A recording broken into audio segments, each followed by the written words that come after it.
ప్రతి ఆత్మను నమ్మవద్దు అనే అంశంలో జీవాత్మ అనే విషయం గురించి ఈ సమయంలో కొన్ని విషయాలు ప్రత్యేకంగా మనం ధ్యానిస్తాం. ప్రాణి ఆత్మ ఇందు విషయమై ఆదామను మొదటి మనుషుడు జీవించు ప్రాణి ఆయనని రాయబడి ఉన్నది. కడపటి ఆదాము జీవింపచేయు ఆత్మ ఆయను. ఇక్కడ ఆదామును గురించి, కడపటి ఆదామును గురించి వివరణ మనకి తెలియచేస్తున్నాడు. అటు తర్వాత మనము గమనించినట్లయితే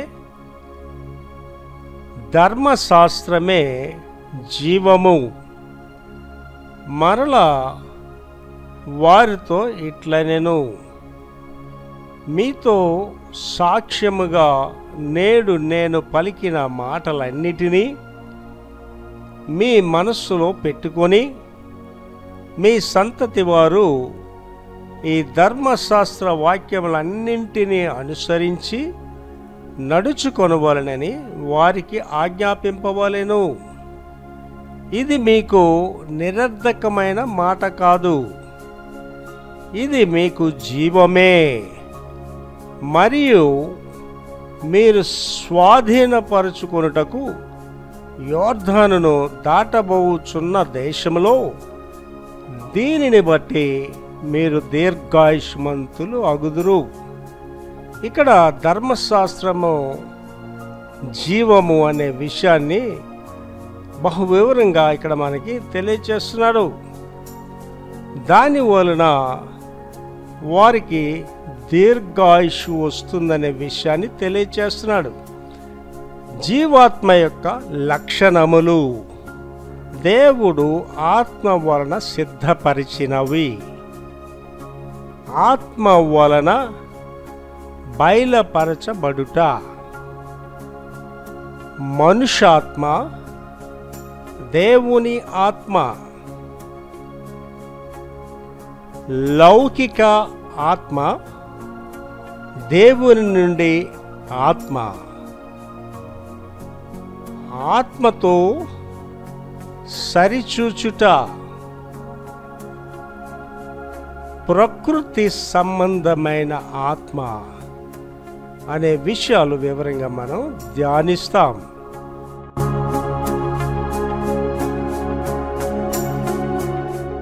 ప్రతి ఆత్మను నమ్మవద్దు అనే శీర్షికలో ఈవేళ మనం ధ్యానించేది జీవాత్మ, ద స్పిరిట్ ఆఫ్ లైఫ్. చాలా ప్రాముఖ్యమైన వాక్యాలు ఇవి. ఈ యొక్క సందేశాలన్నీ కూడా ఆధ్యాత్మికంగా మనం బలపడడానికి ఉపయోగపడే సందేశాలు ఇవి. దీనిలో మనం చూసినట్లయితే నిర్వచనంలోనికి మనం వెళ్దాం. ఈ జీవాత్మ గురించిన నిర్వచనం ఏం చెప్తుందో మనం చూద్దాం. నెంబర్ 1 చదవండమ్మా. జీవింపచేసేది ఆత్మ, శరీరం దేనికి ప్రయోజనం కాదు. చాలా జాగ్రత్తగా ఆలోచించాలండి. ఆత్మే జీవింపజేస్తుంది, శరీరం ప్రయోజనం కాదు. చాలా జాగ్రత్తగా గమనించుకోవాలి. ఒక మనిషికే శరీరము ఆత్మ ఉంటుంది, జంతువులకి ఆత్మ ఉండదు. కనుక స్థిరమైనది ఏంటంటే ఆత్మ, శరీరం కాదు. 70 సంవత్సరాలు, అధిక బలం ఉంటే 80 సంవత్సరాలు, ఇంకా కొంత ముందుగానే చనిపోతారు. ఈ శరీరాన్ని తీసుకెళ్ళి పూర్తి చేస్తారు. శరీరం అనేది స్థిరం కాదు, ఆత్మ అనేది స్థిరం. అందువల్ల ఈ మెసేజ్ చాలా ప్రాముఖ్యమైనది. తర్వాత 2 చదవండి అమ్మ. యేసుక్రీస్తు చెప్పిన మాటలు, యేసుక్రీస్తు చెప్పిన మాటలు ఆత్మయు జీవమునై ఉన్నవి. యేసుక్రీస్తు చెప్పిన మాటలు ఆత్మ జీవమై ఉన్నవి. యేసు ప్రభు గారు చెప్పిన మాట ఏంటంటే మనకి ఆత్మ. అందుగురించి అక్కడ ఏం చెప్పాడు? నా ఆత్మ లేనివాడు నా వాడు కాడు. రెండవది ఏంటి? జీవము, లైఫ్. ఇవాళ ఒకటి గమనించుకోవాలండి, దేవుని ఆత్మ మనలో లేకపోతే మన జీవితానికి విలువ లేదు. కంపల్సరీగా ప్రతి మనిషి దేవుని ఆత్మని కలిగి ఉండాలి. దేవుని ఆత్మ నీలో లేదంటే కంపల్సరీగా నీలో దురాత్మలు ఉంటాయి. దురాత్మలు మినిమం 8 ఉంటాయి, 8 దురాత్మలు ఉంటాయి మనిషిలో. మీరు ప్రార్థన చేయటం లేదంటే మీలో దురాత్మలు ఉన్నాయి, లెక్క పెట్టుకోండి. మీరు వేకువజామున లెగ్సి ప్రార్థన చేయటం లేదంటే మీలో దేవుని ఆత్మ లేదు, మీలో దురాత్మలు ఉన్నాయి పెట్టుకోండి. ప్రార్థన జీవితం అనేది లేని వ్యక్తిలో దురాత్మలు ఉన్నాయి తప్ప దేవుని ఆత్మ లేదు. దేవుని ఆత్మ నీకేం చేస్తుందంటే జీవాన్ని అనుగ్రహిస్తుంది. తర్వాత బైబిల్లో జీవాత్మ యొక్క నియమము ఏమిటి? బైబిల్లో జీవాత్మ యొక్క నియమము ఏమిటి? చదవండి తెలియదు. క్రీస్తు యేసునందు జీవమునిచ్చు ఆత్మ యొక్క నియమము. చాలా జాగ్రత్తగా ఉండండి. క్రీస్తు యేసునందు జీవము. యేసు ప్రభు నీలో లేకపోతే నువ్వు చచ్చినోడివే. బైబిల్ చాలా స్పష్టంగా చెబుతుంది, వారు జీవించుచున్నారని పేరు మాత్రం ఉన్నది కానీ వారు మృతులే. ఎవరిలో యేసు ప్రభు ఉన్నారో వాళ్ళు చచ్చినోళ్ళే. చచ్చినోళ్ళు అంటే ఏంటంటే, పాస్టర్ గారు బ్రతుకున్నాం కదా, మాట్లాడుతున్నాం కదా, నడుస్తున్నాం కదా, బట్ యు ఆర్ డెడ్. ప్రార్థనా జీవితం లేని వాళ్ళు ఎవరైనా సరే చచ్చిన వాళ్ళు. ఇక్కడ వచ్చి మీరు కూర్చున్నా సరే మీ దేహమే తప్ప మీలో ఆత్మ లేదు. అందుకే దేవుని వాక్యం ఎంత స్పష్టంగా చెబుతుందంటే ఆత్మను మీరు ఆర్పకూడదు. దేవుని ఆత్మ ఎవరిలో ఉంటుందో వాడే బ్రతికినోడు, లేనోడు చచ్చినోడితో సమానం. నా మాటలుగా దేవుని వాక్యం చెబుతుంది, వారు జీవించుచున్నారని పేరు మాత్రం ఉంది కానీ వారు చచ్చినోళ్ళే. కంటిన్యూ చేయండి అమ్మగారు. ఆత్మ యొక్క నియమము పాప మరణముల నియమము నుండి నన్ను విడిపించెను. ఆత్మ నియమమే పాప మరణాల నుండి మనం విడిపిస్తుంది. ఎట్లనగా ధర్మశాస్త్రము దేనిని చేయజాలకపోయిందో, ధర్మశాస్త్రం ఏది చేయలేకపోయిందో దాన్ని దేవుడు చేసి. ఇక్కడ చాలా జాగ్రత్తగా ఆత్మయే మనల్ని విడిపింపచేస్తుంది. ఈ పాపాల నుండి నువ్వు విడిపించబడాలి అంటే దేవుని ఆత్మను కలిగి ఉండాలి. పాపాల నుంచి నువ్వు విడిపించబడినప్పుడే దేవుని ఆత్మ నీలోనికి వస్తుంది. మీరు ఒకటి చాలా జాగ్రత్తగా గమనించుకోండి, లైట్ వేసిన వెంటనే చీకటి ఉండదు ఇంకా. అలాగే దేవుని ఆత్మ నీలోనికి వచ్చిన వెంటనే నీలో లోకం ఉండదు, చీకటి ఉండదు నీ జీవితంలో. నేను ఎందుకు ప్రతిసారి కూడా ప్రార్థన చేయండి అని ఎందుకు చెప్తానంటే, ప్రార్థన చేయటం వల్ల నీ ఇంటిలో జరిగేది ఏంటంటే చీకటి పారిపోద్ది. అంటే నా ఆధ్యాత్మిక జీవితం గురించి చెప్పినప్పుడు నేను ఉదయం 4:30 గంటలు లేచి ప్రార్థన చేసేటప్పుడు నా గదంతా దేవుని మహిమ నింపబడుతుంది. కానీ 2 వారాల నుంచి ఇంకా ఎడిషనల్గా దేవుడు నాకు ఏంటి ఇచ్చాడంటే, పరిశుద్ధాత్మ అగ్ని వస్తుంటుంది నా మీదకి. ఇలా పరిశుద్ధాత్మ అగ్ని వస్తుంటుంది జ్వాలలో. ఇక దురాత్మలకు మా ఇంట్లో చోటు ఎక్కడ ఉంటుందండి? రోగాలకి మా ఇంట్లో చోటు ఎక్కడ ఉంటుంది? రోగం నా దగ్గరికి రాదండి. పాపములను వచ్చే జీతము మరణం.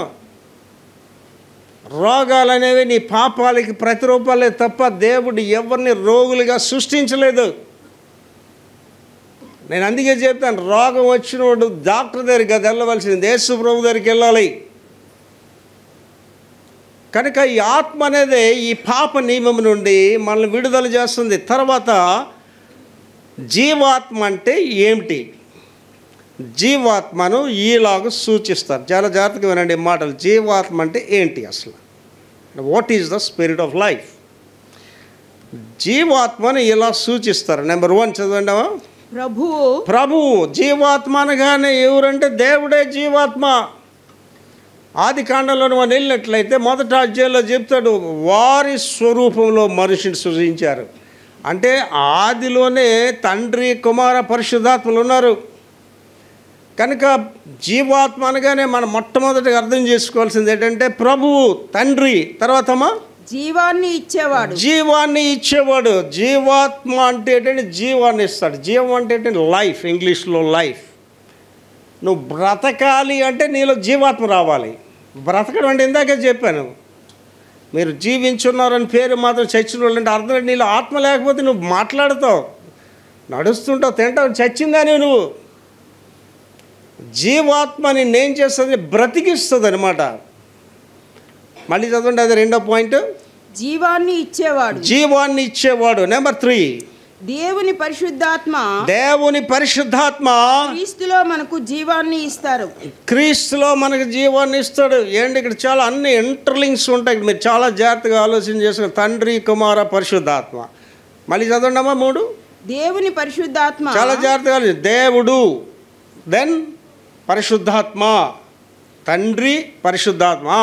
క్రీస్తులో మనకు క్రీస్తు కుమారుడు, తండ్రి, కుమార, పరిశుద్ధాత్మ మూడు కలిసి పనిచేస్తుంది. క్రీస్తులో మీకు జీవాన్ని ఇస్తారు, జీవాన్ని ఇస్తాడు. ఎవరిలో యేసు ప్రభు ఉండో వాళ్ళు జీవం ఉండదు.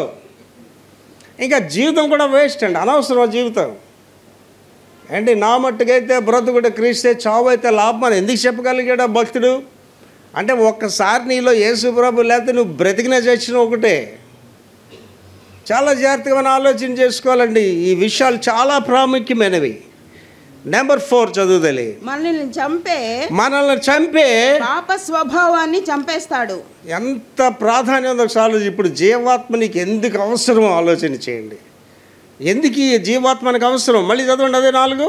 మనల్ని చంపే పాప స్వభావాన్ని చంపేస్తాడండి. పాప స్వభావం మనల్ని చంపేస్తుంది. పాప స్వభావం, మార్పు లేని జీవితాలు. క్రీస్తు యేసునందు ఉన్నవాడు నూతన సృష్టి, పాతవి గతించెను, సమస్తము నూతన. ఇది మారని మనుషులు. ఆ మారని మనుషుల్ని మార్చేదే దేవుని ఆత్మ. ఎంత ప్రాధాన్యం ఉందో ఒకసారి ఆలోచించేయండి. ఇంట్రడక్షన్ అయిపోయిందండి, వాక్యంలోనికి వెళ్దాం. మూల వాక్యం చదవండి అమ్మగారు. ఆత్మయే జీవింపచేయుచున్నది. యోహాను సువార్త 6వ అధ్యాయం 63 చదువుతున్నారు అమ్మగారు, చదవండి.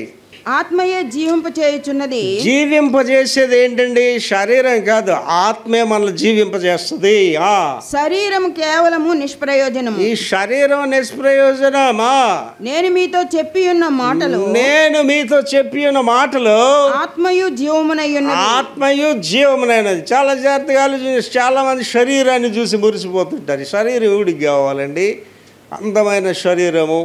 ఒక సినిమా యాక్టర్ అవ్వచ్చు, అందగత్తి అవ్వచ్చు, లేకపోతే బాహుగా ఆజానుభావుడైన పురుషుడు అవ్వచ్చు. ఏం చేస్తారంటే దేహాన్ని తీసుకుని వెళ్ళి మట్టిలో పూటి చేస్తారు. చాలా జాగ్రత్తగా ఆలోచించారు. దేహానికి ఎప్పుడు విలువ లేదు. ఆత్మానుసారులు దేహం గురించి ఆలోచన చేయరు, శరీరానుసారులు ఆత్మ గురించి ఆలోచన చేయరు. దాని గురించి వివరాలు ధ్యానిస్తాం మనం. మళ్ళీ అదే వచనం చదివిండమా? ఆత్మయే జీవింపచేయుచున్నది. నిన్ను బ్రతికింప చేసేది ఏంటంటే ఆత్మ. అంటే నువ్వు బ్రతకాలి అనుకున్నాడు ఎవడైనా సరే, ఇక్కడ కూర్చుని వాళ్ళవచ్చు, ఈ మైక్లో వింటున్న ప్రపంచానికి నిజం. నీకు బ్రతకాలని ఉంటే నీకు దేవుని ఆత్మ ఉండాలి. ఆత్మే జీవింపజేస్తుంది. శరీరం కేవలము నిష్ప్రయోజనం. శరీరం అనే దానికి విలువ లేదు దీనికి. నేను మీతో చెప్పి ఉన్న మాటలు ఆత్మయు జీవమైనది. ఇందులో మనం 3 విషయాలు ధ్యానిస్తుంటే, నెంబర్ 1 ఏంటంటే ప్రాణి ఆత్మ. నెంబర్ 1 ఏంటంటే ప్రాణి ఆత్మ. మొదటి కొరింథీయులు 15వ అధ్యాయము 45వ వచనం చదువుదలేది. ఇందు విషయమై ఆదామును మొదటి మనుషుడు జీవించు ప్రాణి ఆయనని వ్రాయబడి ఉన్నది. కడపటి ఆదాము జీవింప చేయు ఆత్మ అని ఆయను. ఇక్కడ 2 క్యారెక్టర్స్ చెప్తున్నాడండి. మొదటి ఆదాము జీవించు ప్రాణి, రెండవ ఆదాముకి వచ్చేసరికి జీవించు ఆత్మ అంటున్నాడు. అసలు మొదటి ఆదాము ఎవరు, కడపటి ఆదాము ఎవరు, దాని వివరణ చూద్దామండి. ఆ తర్వాత 2వ పాయింట్లోకి వెళ్దాం. మొదటి ఆదాము, కడపటి ఆదాము. మొదటి ఆదామునందు మరణము, కడపటి ఆదామునందు జీవము. అంటే ఆదాము వల్ల వచ్చిన జనరేషన్స్, ఆ సంతతి అంతా కంపల్సరీగా చచ్చిపోలేడు, అంతే, తిరిగిలేదు. కడపటి ఆదాము దగ్గరికి వచ్చేసరికి జీవము. ఎవరు సారి కడపటి ఆదాము? మొదటి ఆదాము అంటే అందరికి తెలుసు, దేవుడు చేశాడు మట్టి నుంచి. ఈ కడపటి ఆదాము ఎవరు? మొదటి కొరింథీ 15:40 చదువుదలి. ఇందు విషయమై ఆదామును మొదటి మనుషుడు జీవించు ప్రాణి ఆయనని. ఆదాము జీవించు ప్రాణి అయ్యాడు. కడపటి ఆదాము జీవింపచేయు ఆత్మ ఆయను. ఎవరి కడపటి ఆదాము చూద్దాం. అదే మొదటి కొరింథీ 15వ అధ్యాయం అదే అధ్యాయంలో 22వ వచనం చదువుదలి. ఆదామునందు అందరూ ఎలాగ మృతి పొందుచున్నారో, ఆదాము వలన మనకి మరణం అనేది ప్రాప్తించింది. ఎలా మృతి పొందుతున్నారో అలాగుననే అదే రీతిగా క్రీస్తునందు అందరూ బ్రతికింపబడి. క్రీస్తు ఎవరండి? కడపటి ఆదాము. మొదటి ఆదాం వల్ల మనకు సంక్రమించింది ఏంటంటే మరణం, చచ్చిపోవాలి ఒక రోజుని కంపల్సరీ అందులో. కానీ కడపటి ఆదాం వల్ల మనకు సంభ్రమించింది ఏంటంటే జీవిస్తాం.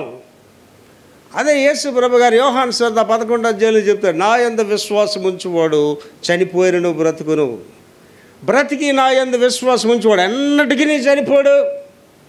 నేను వేకువజామున లేచి ప్రార్థన చేసినప్పుడు ఈ అంశాలు చేస్తాను. రెండవ మరణానికి నాకు సంబంధం లేదు. ఎవరికి ప్రార్థనా జీవితం లేదో, ఎవరు ప్రార్థన చేయరో, ఎవరు బైబిల్ చదవరో, ఎవరికి మారు మనసు అనుభవం లేదు, వీళ్ళందరూ రెండో మరణంలో పోతారు. రెండవ మరణం అంటే నరకం, అగ్ని గంధకములతో మండించడం, గుండం. దానికి నాకు సంబంధం లేదు. మొదటి మరణం అనేది అందరికీ ప్రాప్తించేది. నేను అనుకుంటా మొదటి మరణం కూడా నేను చూడను అనుకుంటాను. కారణం ఏంటంటే ఆయన మధ్యాకాశానికి వచ్చినప్పుడు ఎత్తబడుతుందనే నిరీక్షణలో నేను జీవిస్తున్నాను. అది ప్రార్థన చేసేటప్పుడు నేను అంటాను, ప్రభువా మీ చిత్తమైతే ఎప్పుడైనా నన్ను తీసుకుని వెళ్ళిపోండి, నేను రెడీగా ఉన్నాను ఎప్పుడైనా సరే. ఏం చెప్పాడండి, నా యందు విశ్వాసం ఉంచువాడు బ్రతికినా జీవిస్తాడు వాడు. సో మన జీవం ఎక్కడుందండి? మనకి లోకంలో లేదు. మనకి ఒక్కసారి ఈ దేహం నుంచి ఆత్మ రాగానే మరుసటి గడియ దేవుని రాజ్యంలో మనం ఉంటాం. కనుక ఈ క్రియ ఎక్కడ మనకి సంక్రమించిందంటే యేసుక్రీస్తులో సంక్రమించింది. కడపటి ఆదాము జీవింపచేయ ఆత్మ. ఎవడు నాకు యేసు ప్రభు వద్దనుకుంటాడు వాళ్ళందరూ నరకానికి పోతారండి. వాడని లేదండి. రక్షణ అనేది ఒక యేసుక్రీస్తులోనే ఉంది. నేనే మార్గము, నేనే సత్యము, నేనే జీవమునైనాను, నా ద్వారా తప్ప ఎవడు దేవుని రాజ్యానికి వెళ్ళలేడు. ప్రపంచంలోనే వాళ్ళు ప్రపంచానికి చెప్తున్నానండి ఈ మాటలు. ఎవరైనా దేవుని రాజ్యానికి వెళ్ళాలంటే యేసు ప్రభుని నమ్ముకొని తీరాలంతే. యేసు ప్రభుని కలిగి ఉండాలండి. యేసు ప్రభుని తెలుసుకోవడం కాదండి. గుడికి వచ్చి వెళ్ళిపోయిన వాళ్ళు దేవుని రాజ్యానికి వెళ్ళరండి. యేసు ప్రభుని తెలుసుకున్నాడు కూడా దేవుని రాజ్యానికి వెళ్ళడు. మీకంటే హేతువాదులకి బైబిల్ బాగా తెలుసు, మీకంటే కమ్యూనిస్టులకి బైబిల్ బాగా తెలుసు. ఎంతమంది ఇక్కడ కూర్చున్న వాళ్ళు బైబిల్ చదువుతున్నారు? ఎంతమంది ఈ మెసేజ్ వెంటనే ప్రపంచంతో అడుగుతున్నారు? ఎంతమందికి బైబిల్ తెలుసు? బైబిల్ చదవడం కాదండి, బైబిల్ ఏం చేయాలండి? ధ్యానించాలి. ఇవాళ నేను చేస్తుంది అదే. అందుకే నేను ఎవరు ఫోన్ చేసి ఎత్తాను. నేను గంటల తరబడి వాక్యం ధ్యానిస్తాను. ఈ మెసేజ్ ఉందంటే నెమరు వేస్తుంటాను, అలాగ అడుగుతుంటాను, ప్రభువా నాతో మాట్లాడు ఇందులో విషయాలు. దీంట్లో రెండవ భాగం ఏంటంటే మనుష్య సంబంధమైన మనుషుడు, పరలోక సంబంధమైన మనుషుడు. మనుష్య సంబంధమైన మనుషుడు అంటే ఎవరు? ఆదాం వల్ల మనుషులు వచ్చారు. పరలోక సంబంధమైన మనుషుడు అంటే ఎవరండి? ఆ మరీకి వెళ్ళి ఆ గబ్రియల్ దూత చెప్పింది, అమ్మా నువ్వు గర్భం ధరిస్తావు. అప్పుడు ఆవిడ స్ట్రైట్గా క్వశ్చన్ అడిగింది కదా, నాకు పెళ్ళి కాలేదు, భర్త లేడు, నాకు గర్భం ఎలాగ వస్తుంది? అప్పుడు ఏం చెప్పాడండి? నువ్వు పరిశుద్ధాత్మ వలన గర్భం ధరిస్తావు. మరియా కేవలం పరిశుద్ధాత్మ వల్లే గర్భం ధరించినదని నేను మెసేజ్ కూడా ఇచ్చానండి, బర్త్ ఆఫ్ జీసస్ అనే దాని మీద. కారణం ఏంటంటే ఒక మనిషిలో ఆ క్రోమోజోమ్స్ 23 ఉంటాయి. స్త్రీ 23, పురుషుని 23. యేసు ప్రభు గారి దగ్గరికి వచ్చేసరికి మరియకు క్రోమోజోమ్స్ 24 ఉన్నాయి. అంటే ఒకటే క్రోమోజోమ్ ఉంది, అదే పరిశుద్ధాత్మ. అది సైంటిఫిక్గా మెడికల్గా నిరూపించబడ్డది. యేసు ప్రభు గారు కేవలము పరిశుద్ధాత్మ వల్లే పుట్టారని. కనుక ఇప్పుడు రెండవ మనుషుడికి వచ్చేసరికి ఏమొచ్చింది? పరలోక సంబంధమైన మనుషుడు. ఇప్పుడు ఈయన ఎవరంటే మరి యేసు ప్రభు ఎవరు? పరలోక సంబంధమైన వాడు. ఇప్పుడు ఎక్కడ ఉన్నారంటే యేసు ప్రభు గారు పరలోకానికి వెళ్ళిపోయారు. ఇక్కడ చాలా పరలోక రాజ్యం కూడా చాలా విచిత్రంగా ఉంటుందండి. పరలోక రాజ్యం మనం వెళ్ళగానే అందరూ మహిమ దేహాలతో ఉంటారు. దేవదూతలకి మహిమ దేహాలు ఉండవు. దేవదూతలు ఆత్మల వాళ్ళు. మనం దేవదూతల కంటే ఎందుకు గొప్పవాళ్ళు అంటే దేవుడు ఆ కృప మనకి ఇచ్చాడు. దేవదూతకి శరీరం అంటే ఏంటో తెలియదు, దేవదూతకి ఆకలి అంటే ఏంటో తెలియదు, దేవదూతకి చెమట పట్టడం అంటే ఏంటో తెలియదు, దేవదూతకి బాధ అంటే ఏంటో తెలియదు. అవి ఆత్మ అయిన దేవుడు శరీరము దాల్చుకొని, యోహాను భక్తుడు ఈ యొక్క రివిలేషన్ని చాలా స్పష్టంగా తెలియచేసిన ఆది యందు వాక్యం ఉండెను, వాక్యము దేవుని యొద్ద ఉండెను, ఆ వాక్యమే శరీరము దాల్చుకొని కృపాసక్తి సంపూర్ణుడిగా మన మధ్యకు వచ్చాడు. అంటే ఆత్మ అయిన దేవుడు ఏమేడండి? శరీరం దాల్చుకున్నాడు. కనుక ఇప్పుడు ఏమయ్యారండి? యేసుప్రభు గారు ఏమయ్యారండి? పరలోక సంబంధమైన మనుష్యుడు. ఇప్పుడు మనం ఏమవుతున్నాం ఆయన ద్వారా? మనము పరలోక సంబంధమైన వారు అవుతున్నాం. అంటే ఈ మట్టి దేహాలు మనం విడిచిపెట్టి మహిమ దేహాలతో ఆయన సన్నిధిలోనికి వెళ్తాం. రైప్చర్ పౌలు గారు చాలా వివరంగా రాశాడు తెస్సలోనిక సంఘానికి. రైప్చర్ కానీ మనం ఉంటేనండి ఆ గడిలో చాలా విచిత్రమైన దినం అది. కడబోర మోగును, మృతులు మొదట లేతురు, సజీవులమైండు మనము ఆకాశ మండలం మీద కొనుక్కోబడతాం. ఆ రోజు జరిగేది ఏంటంటే ప్రపంచం అంతా కడబోర వింటది. ఆ కడబోర వినగానే జరిగే కార్యం ఏంటంటే మృతులు ముందు లేచిపోతారు, అంటే మహిమ దేహాలతో. ఆ తర్వాత మనం చూస్తుండగానే మన ఈ మట్టి దేహం మహిమ దేహంగా మారిపోయి మన అందరూ చూస్తుండగానే ఆకాశం మీదకి వెళ్ళిపోతాయి. ఎంత ధన్యత అండి! నేను ఆజ్ఞ గురించి ప్రేయర్ చేస్తున్నా, ప్రభువా నన్ను మీ రేప్చర్లో తీసుకుని వెళ్ళిపోండి. కనుక ఇక్కడ పరలోక సంబంధమైన మనుషుడు ఎవరంటే యేసు ప్రభు. 1 కొరింథీ 15:47 చదువు తల్లి. మొదటి మనుష్యుడు భూ సంబంధి అయి మంటి నుండి పుట్టినవాడు ఎవరండి? ఆదాము గారు క్రియేషన్ ఎలాగండి? మట్టిలో నుంచి చేశాడు దేవుడు, జీవాత్మను ఊదాడు. తర్వాత రెండవ మనుషుడు పరలోకం నుండి వచ్చినవాడు. ఆయన భూ సంబంధమైన వాడు కాదు, పరలోకం నుంచి ఆయన యేసు ప్రభు గారు. 48వ వచనం చదవండి. మంటి నుండి పుట్టిన వాడు ఎట్టివాడో, మంటి నుండి పుట్టిన వారును అట్టివారే. ఏంటి? మట్టి నుంచి వచ్చాడు కదండి ఆదాము. వాడికి అన్నీ ఏం బుద్ధులండి? మట్టి బుద్ధులే. వాడికి మనకేం బుద్ధులు ఉంటాయండి? అన్నీ మట్టి బుద్ధులే ఉంటాయి. తర్వాత చదవండి. పరలోక సంబంధి ఎట్టివాడో, ఈ పరలోక సంబంధి ఎట్టివాడో పరలోక సంబంధులను అట్టివారే. దానికి అర్థం ఏంటి తెలుసండి? నీవు యేసు ప్రభువుని కలిగి లేకపోతే నువ్వు మట్టి బుద్ధులే ఉంటాయి, నీకు మట్టి ఆలోచన ఉంటాయి, ఈ దేహాన్ని చూసి మురిసిపోతావు, దేహ సంబంధమైన వాటి గురించి ఆలోచన చేస్తావు. ఏంటి అన్ని దేహానికి సంబంధించి తాగిపోతాడు. దేంట్లో వేస్తాడండి? సారా తీసుకెళ్ళి దేహంలోనే వేస్తాడు. సిగరెట్లు తాగి దేంట్లో వేస్తాడండి? ఈ దేహంలోనే వేస్తాడు. చేసే పనికి మాలిన పనులు, నీచమైన కార్యాలన్నీ దేంతో చేస్తాడండి మనిషి? ఈ దేహంతో చేస్తాడు. కనుక ఈ దేహ సంబంధులైన వాడు, మట్టి సంబంధులైన వాడు మట్టి బుద్ధులాడు మారడాడు. ఆడు మారాలి అంటే పరలోక సంబంధమైన వారిగా మార్చబడాలి. 49వ వచనం చదవండి. మరియు మనము మంటి నుండి పుట్టిన వాని పోలికను ధరించిన ప్రకారము పరలోక సంబంధిని పోలియు ధరింతుము.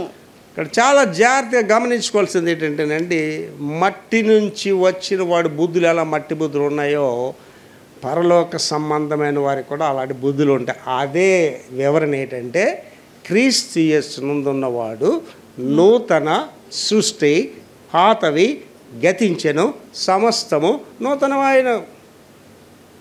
అంటే పౌలు గారు తన గొప్ప సాక్ష్యం చెప్తాడు కదా, నేను హానికరుడను, హింసకుడను, సంఘాన్ని పాడు చేయాలనుకునేవాడని.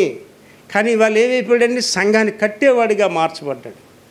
అంటే విక్టర్ ప్రభాకర్ అంటే చాలాసార్లు చెప్పాను, నా ఎదురుగేవుడు రావడానికి వీల్లేదు. కాలేజీలో కూడా నా ఎదురుగేవుడు రావటానికే వీల్లేదు. కానీ ఈవేళ పనికి మాలినోడు మాట్లాడినా సరే జాగ్రత్తగా వింటానడు మాటలు. నూతన సృష్టిగా చేసాడు దేవుడు నన్ను. ఒక్కసారి దేవుడు నీలోనికి వస్తే నీకు ఆ లోక బుద్ధులు ఉండవండి నీలో, ఈ శరీర బుద్ధులు నీలో ఉండవు, లోకానుసారులతో నువ్వు ఉండలేవు కూడా. ఇవాళ చూడండి, నా యొక్క గడియలంతా దేవుడితోటే గడుపుతున్నా. అంటే ఒకసారి ఆలోచించండి, ప్రార్థన సుదీర్ఘంగా చేసే అనుభవం, ప్రార్థన చేయని వాళ్ళు ఎక్కువ ఇక్కడ. ప్రార్థన ఎక్కువసేపు చేసే అనుభవం ఎంతమందికి ఉంది? ఆత్మలో ప్రార్థన చేసే అనుభవం ఎంతమందికి ఉంది ఇక్కడ? నేను ప్రార్థన చేస్తుంటే దేవుని మహిమంతా నా గదిలోకి వస్తుందంటే ఒకసారి ఆలోచించండి. ఎక్కడ ఉన్నాడు ఒకసారి ఆలోచించండి. 2 వారాల నుంచి దేవుని పరిశుద్ధాత్మ అగ్ని జ్వాలల నా మీదకి వస్తుందంటే ఎక్కడున్నాను ఒకసారి ఆలోచన చేసుకోండి. మీరు ఎక్కడున్నారు? మీరు ఇది నా ఒక్కడి సొత్తు కాదు, మీ అందరి సొత్తు. ఇక్కడ ఉన్న వాళ్ళు మీరు ఎవరైనా ప్రార్థన వీరులు అయిపోవచ్చు. లోక సంబంధాలు, ఈ మట్టి బంధాలు ఉన్నంతకాలం నీవు పరలోక సంబంధం కాలేవు. నువ్వు లోకం విషయమై నువ్వు చచ్చిన వాడువైనప్పుడు, చచ్చిన దాని అయినప్పుడే నువ్వు పరలోక సంబంధమైన ఆలోచనలోనికి వెళ్ళగలవు. కనుక ఈ యొక్క మొదటి మనుషుడు, కడపటి ఆదాం అనే విషయాలు మనం వివరణ ధ్యానించాం. మూడవది ఏంటంటే ధర్మశాస్త్రమే జీవము. ధర్మశాస్త్రం మోషేకి దేవుడిచ్చాడు. అంతవరకు ఇశ్రాయేలీలకి తప్పేదో రైట్ ఏదో తెలియదు. కానీ ఆ వేళ సీనాయి కొండ మీద ఎప్పుడైతే దేవుడు ధర్మశాస్త్రం ఇచ్చాడో ఆ వేళ నుంచి తప్పు రైట్లు నిర్ణయించబడ్డాయి. లా అండ్ ఇండియన్ లా ఉంటుంది, ఐపీసీ అంటారు, ఇండియన్ పెనల్ కోడ్. ఈ భారతదేశ చట్టం భారతదేశానికే, పక్క దేశానికి పనిచేయదు. అది ఆ చట్టం చెప్తుంది ఇది 302 ఐపీసీ 302 అంటే ఒకటిని హత్య చేయడం.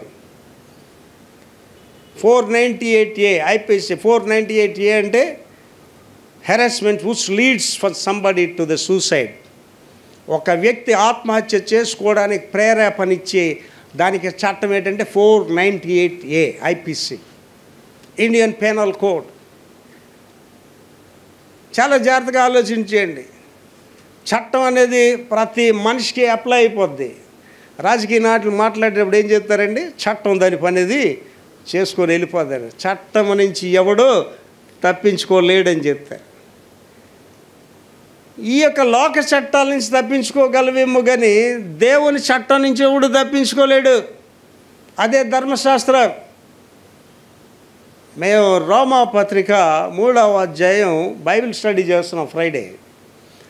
దాంట్లో మనం ధ్యానించిన 18వ వచనం ఏంటంటే వారి కన్ను లేదుట దేవుని భయం లేదట. అసలు ఇవాళ చాలా పనికి మాలినలుగా మనుషులు ఎందుకు జీవిస్తుంటారంటే వాళ్ళు మార్పు రాదు. తాగొద్దురంటే తాగుతుంటాడు అంతే. కారణం ఏంటంటే వాడికి దైవ భయం లేదు. వాడికి లంచాలు తీసుకోవద్దురంటే లంచాలు తీసుకుంటాడు. కారణం ఏంటంటే వాడికి దైవ భయం లేదు. ప్రార్థన చేయండి రా తెల్లవారు లేచి చెయ్యరు. కారణం ఏంటంటే వాళ్ళు దైవ భయం లేదు. అంటే వాళ్ళు ఆల్రెడీ డిసైడ్ అయిపోతారు నరకానికి పోవడానికి. వాళ్ళ గురించి రాయబడ్డది అక్కడ, వారి కన్ను లేదుట దేవుని భయమే లేదంటాడు. ధర్మశాస్త్రం అనేది ఎంత ప్రాముఖ్యమైనది అంటేనండి ప్రతి మనిషి కూడా పాటించాలండి ధర్మశాస్త్రం. ఎవడు చట్టాన్ని అనుసరిస్తాడు, ఎవడు క్రమబద్ధంగా జీవిస్తాడు ఆడే బ్రతుకుతాడండి. యేసు ప్రభు గారు ఆ మత్తయి సువార్త 7వ అధ్యాయంలో చెప్తారు, అక్రమము చేయవారులారా నా యొద్దరిని తొలగిపోండి అంటాడు. ఇంగ్లీష్లో అక్కడ రాయబడిన మాట ఏంటంటే you lawless people depart from me. Law, చట్టం అనేది చాలా పవర్ఫుల్. ఎవడు తప్పించుకోలేడు చట్టం నుంచి. దేవుని చట్టం నుంచి ఎవడు తప్పించుకోడు, ఎవడికి సాధ్యపడదు. కారణం ఏంటంటే అమలుపరిచేది ఆయన కాబట్టి. ఆ వివరణ చూద్దామండి. ద్వితీయోపదేశకాండము 32వ అధ్యాయము 46-47 వచనాల్లో ఈ వివరణ ఇస్తున్నాడు. చదువుతాలి. మరలా వారితో ఇట్లనెను మీతో సాక్ష్యముగా నేడు నేను పలికిన మాటలున్నాయి చూసావా, వాటన్నింటినీ మీ మనసులో పెట్టుకొని. ఎక్కడ పెట్టుకోవాలండి? మనసులో పెట్టుకోవాలి. ఇవాళ మనసులో ఏంటుందండి? మనసంతా నువ్వే. ఎవడున్నాడని మనసులో పనికి మళ్ళీ మోసగాడు ఉన్నాడు నీకు. ఎవరున్నారు మనసులో? మనసంతా నీవే. ఆ పనికి మళ్ళీ మోసగత్తి నీ మనసులో ఉంది. ఏంటుందండి మనసులో? ఎలా డబ్బు సంపాదించాలా, ధనము సమస్త కీడులకు మూలం. ఇవి మన మనసులో ఉన్నవి. కానీ ఇక్కడ ఏం మనసు గురించి చెప్తున్నాడండి? చదవం అదే మళ్ళీ. నేడు నేను పలికిన మాటలన్నింటినీ మీ మనస్సుల్లో పెట్టుకొని. ఎక్కడ పెట్టుకోవాలండి? దేవుని మాటలన్నీ కూడా మనసులో పెట్టుకోవాలి. కారణం ఏంటంటే మనిషిని నడిపించేది మనసు. మీ సంతతి వారు ఈ ధర్మశాస్త్ర వాక్యములన్నింటినీ అనుసరించి నడుచుకొనవలెనని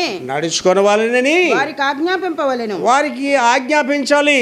ఇది మీకు నిరర్ధకమైన మాట కాదు, ఇది పనికిమాలిన మాట కాదు, ఇది మీకు జీవమే. ఆలోచించండి, ఎక్కడుందండి జీవం?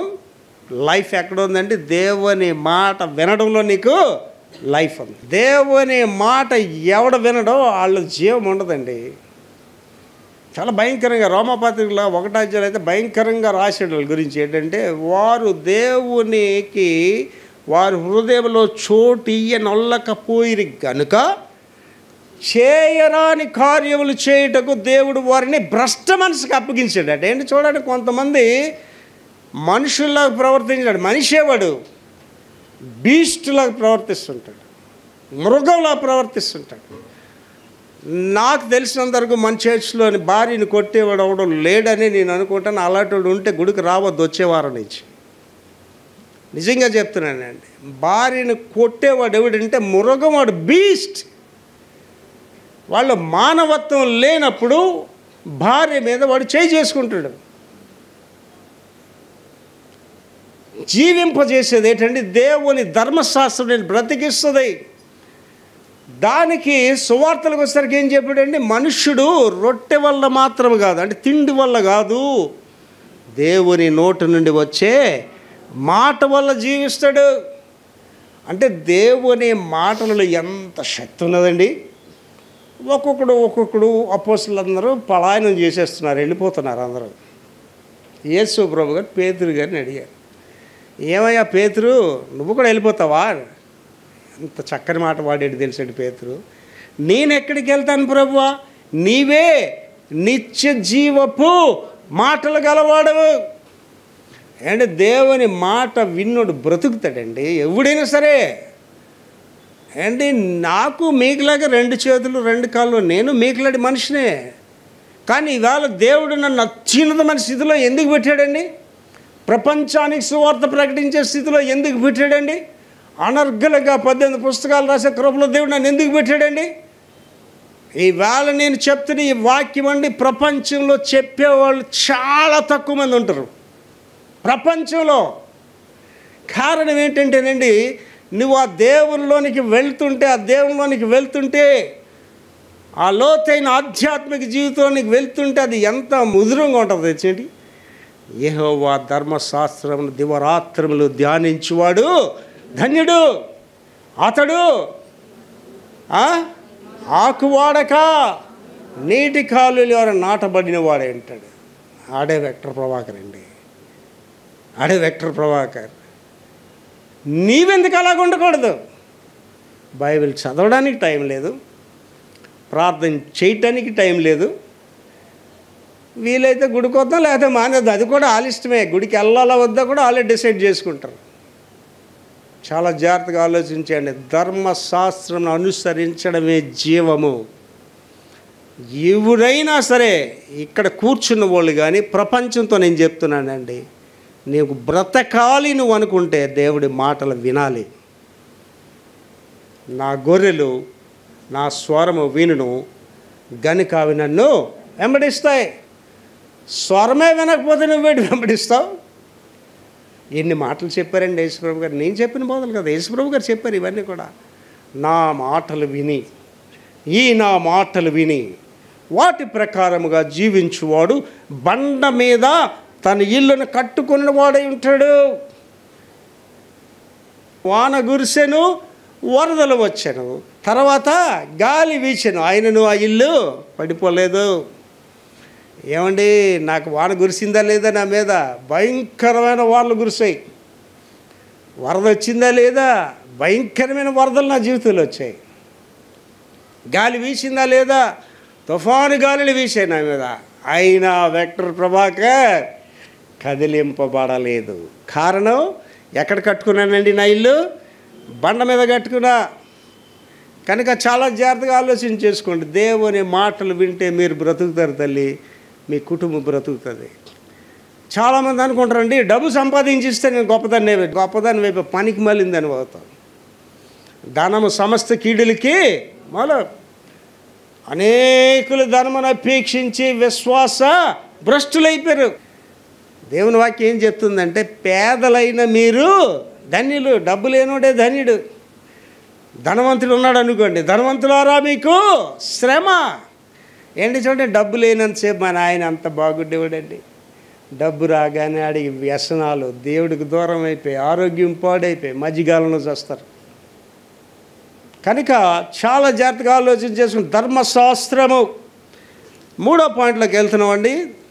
చాలా ప్రాముఖ్యమైన విషయాలు, అందులో 6 ధ్యానిస్తాం. మూడో పాయింట్లో జీవాత్మ యొక్క లక్షణములు, జీవాత్మ యొక్క లక్షణములు అనే దాంట్లో 6 పాయింట్లు ధ్యానిస్తామండి. 1 కొరింథీ 2వ అధ్యాయము 9 నుంచి 14 వచనాలు వచనం బై వచనం డీటెయిల్గా ధ్యానిస్తాం. నెంబర్ 1, దేవుడు ఆత్మ వలన సిద్ధపరిచినవి. దేవుడు ఆత్మ వలన సిద్ధపరిచినవి. ఎప్పుడైతే దేవుని ఆత్మను కలిగి ఉన్నావో దేవుడు నీకు కొన్ని సిద్ధపరుస్తాడట. ఏమిటనే విషయం 9వ వచనం చదువు తల్లి. ఇందును గూర్చి దేవుడు తన్ను ప్రేమించు వారి కొరకు ఏవి సిద్ధపరిచినో కంటికి కనబడలేదు, చెవికి వినబడలేదు, మనుష్య హృదయమునకు గోచరము గోచరం కాలేదండి. ఏమన్నా సార్ ఆలోచించేయండి. దేవుడు నీ కొరకు ఏమి సిద్ధపరిచాడా నీకు కనిపిస్తాయా? ఏమండి, మా అమ్మాయి కన్సీవ్ అయిందండి, అల్లుడి గారు పాప కన్సీవ్ అయిందండి. అసలు నేను నమ్మనండి అత్తగారు, నాకు ఆ పిల్లని చూపిస్తేనే నమ్ముతాను అని అన్నాడు అనుకోండి. ఆ తల్లి ఎక్కడ చూపిస్తుంది ఆ పిల్లడికి? ఆ భార్య ఎక్కడ చూపిస్తుంది ఆ పిల్లోడిని? ఎంతకాలం వెయిట్ చేయాలండి? 9 నెలలు కనిపెడితే ఆ పిల్లోడు, ఆడపిల్లో మగపిల్లో పైకి వస్తారు, అప్పుడు చూస్తారు. చాలామంది దేవుడి దగ్గరికి వచ్చినప్పుడు బేరం పెడతారు దేవుడికి. ప్రభువా నువ్వు నాకు ఈ పని చేస్తే నీకు దర్శనం బాగా ఇస్తా, లేకపోతే ఇవ్వను.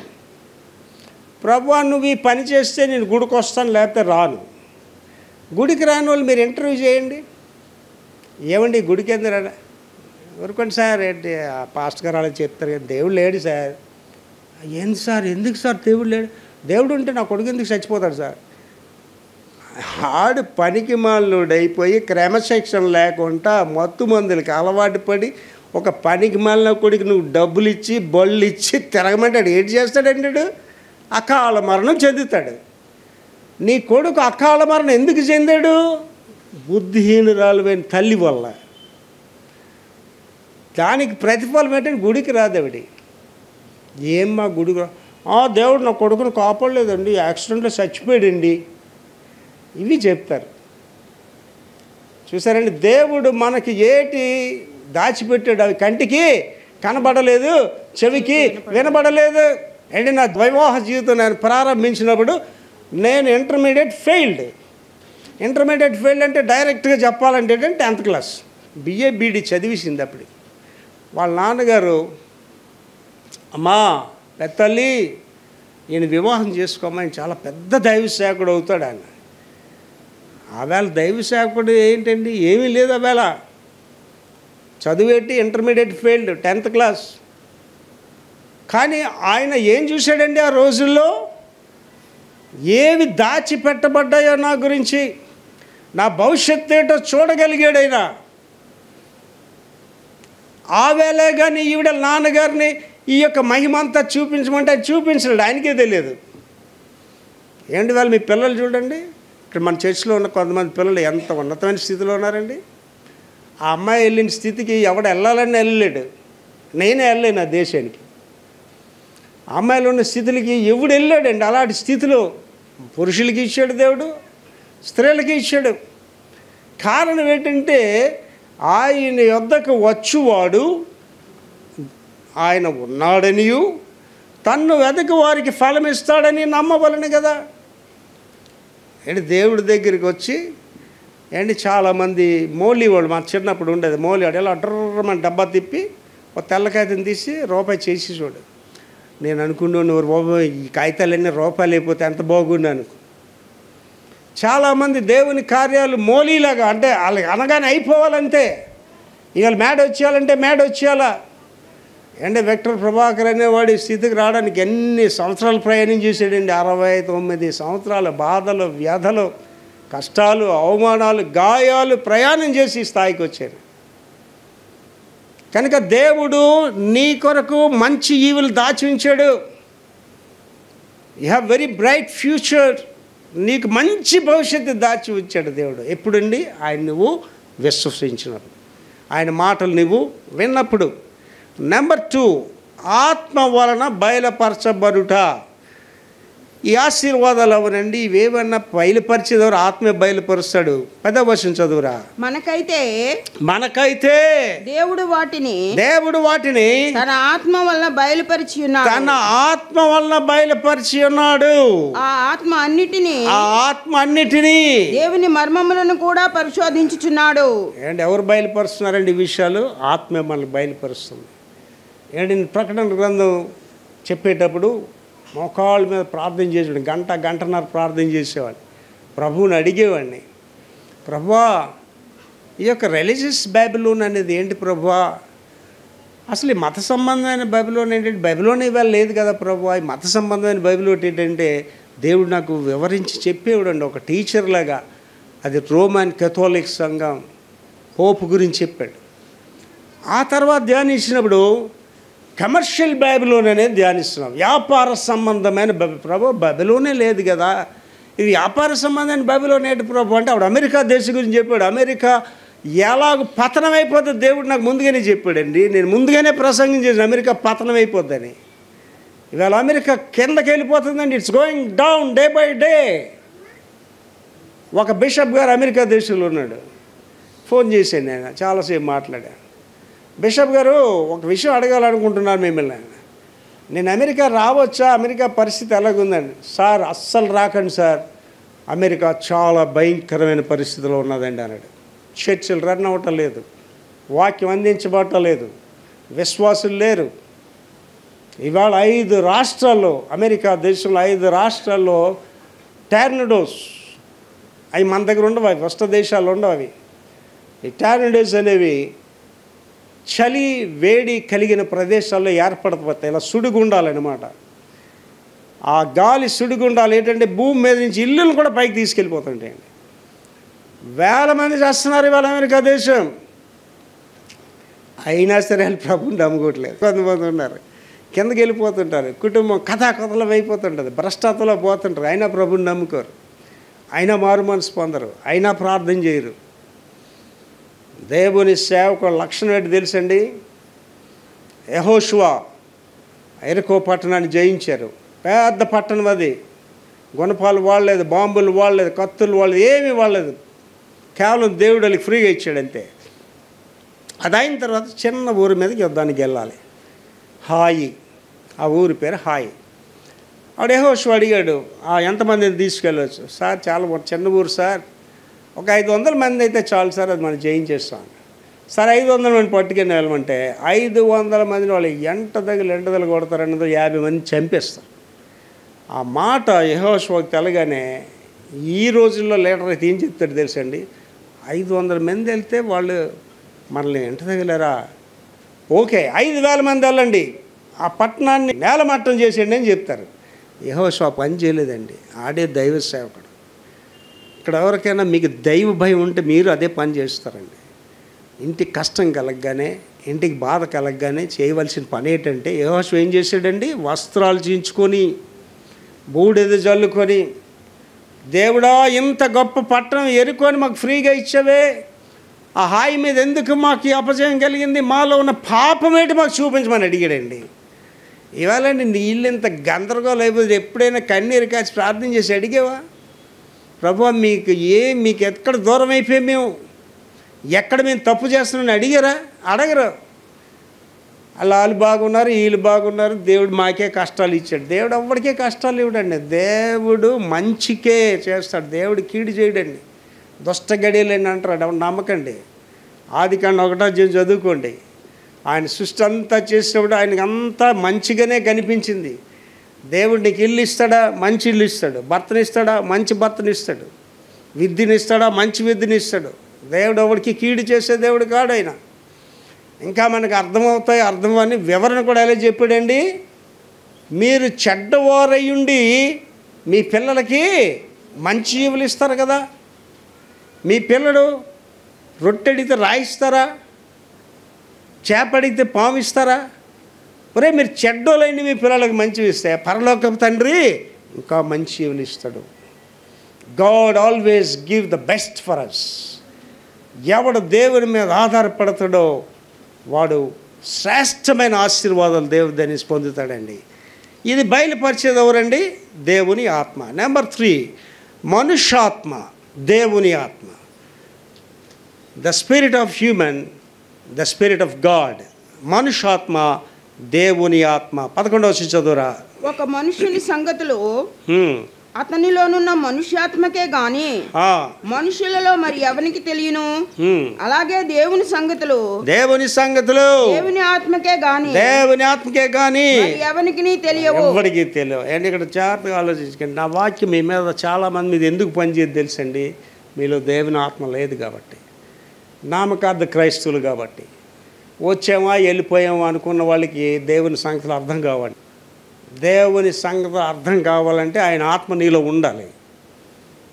అండ్ ఇంగ్లీష్ అర్థం కావాలంటే ఇంగ్లీష్ వచ్చి ఉండాలి కదా. దేవుని ఆత్మ నీలో ఉంటేనే ఆత్మ మాట్లాడుతుందని మీకు తెలుస్తుంది. శరీరానుసార్లు అవి గ్రహించలేరు. తర్వాత లౌకికాత్మ, దేవుని నుండి ఆత్మ. లౌకికాత్మ, దేవుని నుండి ఆత్మ. 12 చదువుతాలి. దేవుని వలన మనకు దయచేయబడిన వాటిని తెలుసుకొని, దేవుని వలన మనకు దయచేయ వాటిని తెలుసుకొనుటకై మనము లౌకికాత్మను కాక దేవుని యొద్ద నుండి వచ్చే ఆత్మను పొంది ఉన్నాము. దేవుని యొద్ద నుండి వచ్చే ఆత్మను పొంది ఉన్నాం. లోకానుసారుడిగా నువ్వు జీవిస్తే, లోకానుసారాలను జీవిస్తే నీకు దేవుని కార్యాలు అర్థం కావు. దేవుని కార్యం అర్థం అవ్వాలంటే కంపల్సరిగా నీళ్ళు ఏముండాలండి? దేవుని ఆత్మ ఉండాలి, లేకపోతే అర్థం కావు. ఆయన చూడండి, ఆ దైవ సేవకుడు ఆ గాడిదని కొట్టేస్తున్నాడు. ఆ గాడిద వెళ్ళట్లేదు ముందుకి. ఎందుకు వెళ్ళట్లేదండి? దానికి దోతలు కనిపిస్తున్నారు. ఖడ్గం దూసి కావాలి, దోతలు కనిపిస్తారు. వీడు కనిపించట్లేదు. కారణం ఏంటండి? వీడు దేవుని ఆత్మ లేదు వాళ్ళలో. ఆత్మీయ నేత్రాలు మూయబడ్డాయి. చాలా జాగ్రత్తగా ఆలోచన చేసుకోండి.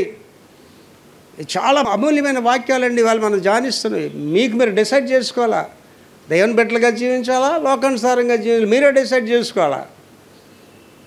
మీ ముగింకెప్పుడు మీకు తెలియదు. ఇంకా నేను కొంతకాలం జీవిస్తాను, ఏదో సాధిస్తానని మాత్రం అనుకోకండి దయచేసి. దేవుడు 70 సంవత్సరాలు అన్నాడు, అధిక బలం ఉంటే 80 సంవత్సరాలు. కానీ ముందు మీదన ఏంటన్నాడండి? నరులారా తిరిగి రండి అన్నాడు. దానికి వయసు లేదు. నరులారా తిరిగి రండి అంటే నేను కడుపులో చచ్చిపోయిన పిల్లకి సమాధి చేశాను. పుట్టి 90 రోజులు బతికిన పాపకి సమాధి చేశాను. పుట్టిన తర్వాత వారం రోజులు చచ్చిపోయినోడికి సమాధి చేశాను. మరణానికి వయసుతో సంబంధం లేదు. ఒక్కసారి నువ్వు మరణం అనేది సంభవించిందంటే నీ ఆత్మకు డిసైడ్మెంట్ అయిపోద్ది. దేవుని రాజ్యానికి నరకానికి వెళ్ళాలి. అందువల్ల ఈ మాటలు చాలా జాగ్రత్తగా వినండి. ఆత్మతో సరిచూచుట. 13వ చదవండి. మనుష్య జ్ఞానము నేర్పు మాటలతో కాక ఆత్మ సంబంధమైన సంగతులతో సరిచూచు ఆత్మ నేర్పు మాటలతో వీటిని గూర్చియే మేము బోధించుచున్నాము. చూడండి, ఆత్మ నేర్పు మాటలు. ఇక్కడేమన్నాడు? మొదటి అన్నాడు మనుష్య జ్ఞానము నేర్పు మాటలు. మనుష్య జ్ఞానం ఏంటి? కొంతమంది ప్రసంగికులు చేస్తారు. లాస్ట్ టైం చెప్పినప్పుడు వెలుగు దూతతో ప్రసంగాలు చేస్తారు. మనుష్య జ్ఞానం. వాడి వాక్యంలో ఆత్మ సంబంధమైన విషయాలు ఏం చెప్పడు. పెట్ట కథలు చెప్తుంటాడు, లోకానుసారమైన కథలు చెప్తుంటాడు. అయ్యే ప్రజలకు నచ్చుతుంటాయి, ప్రజలకు కూడా నచ్చేవి అవే. కారణం ఏంటంటే వీళ్ళలో కూడా వెలుగుతూనే ఉంటుంది.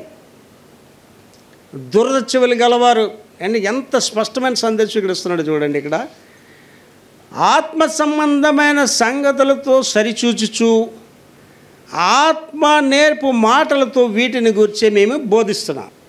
ఇప్పుడు నేను మీకు బోధిస్తున్న బోధ ఏంటండి? లోకానుసారమైన బోధ చెప్పట్లేదు మీకు. ఇలా బ్రతకండి, అలా చేయండి, అలాగైతే మీ పని అయిపోతుంది అని చెప్పట్లేదు మీకు. నేను సీఎం గారు నమ్ముకోండి మీ పని అయిపోద్దని నేను చెప్పట్లేదు. అలా డాక్టర్ దగ్గరికి వెళ్ళండి మీ రోగం నయం అయిపోద్దని నేను చెప్పట్లేదు. ఏం చెప్తున్నానండి? మీకు ఆత్మ సంబంధమైన విషయాలే చెప్తున్నా.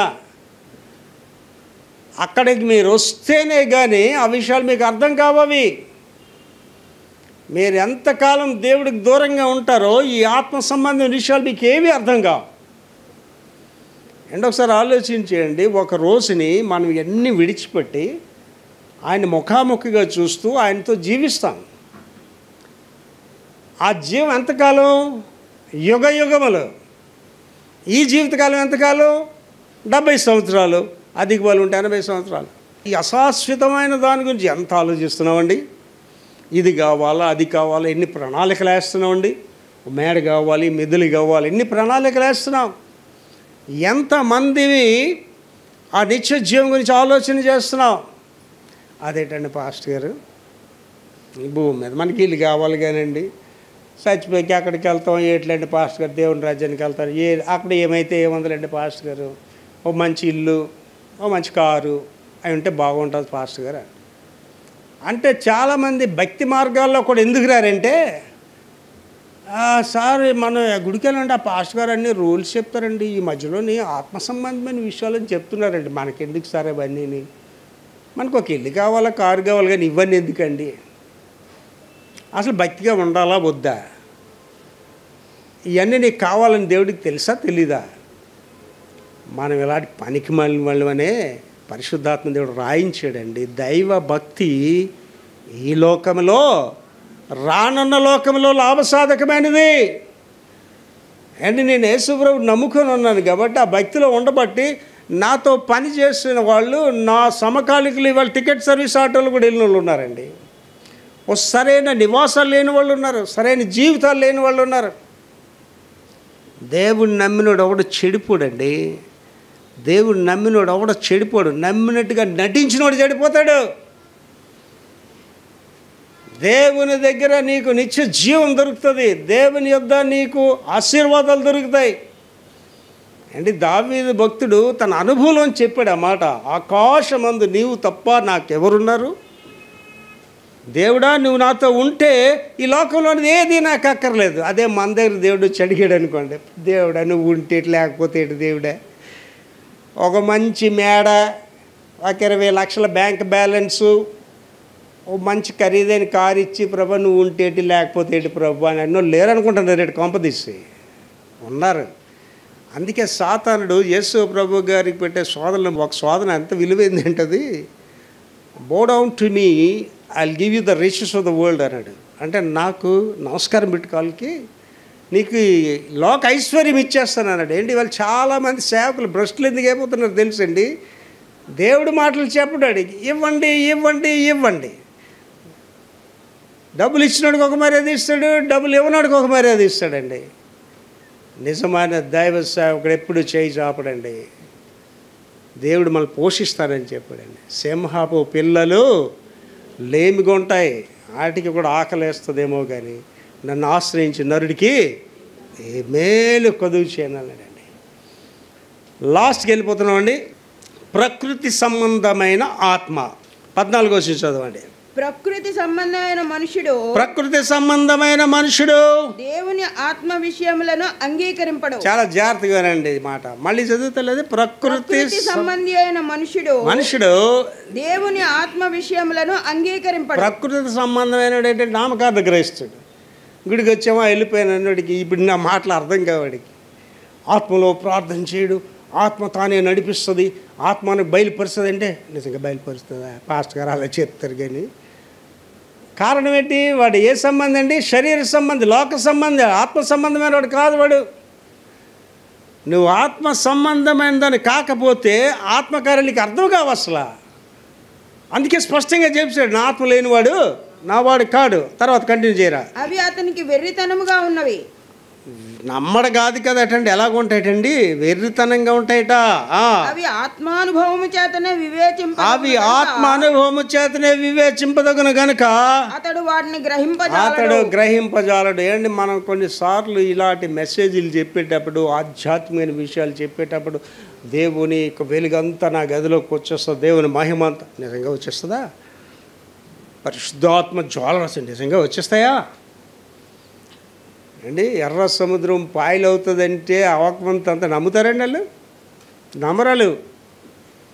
దేవుడు చేసిన అద్భుతాలన్నీ కూడా ఒకసారి ధ్యానించండి, ఆ ముందుగానే ఎవడన్నా చెప్తే నమ్మరు.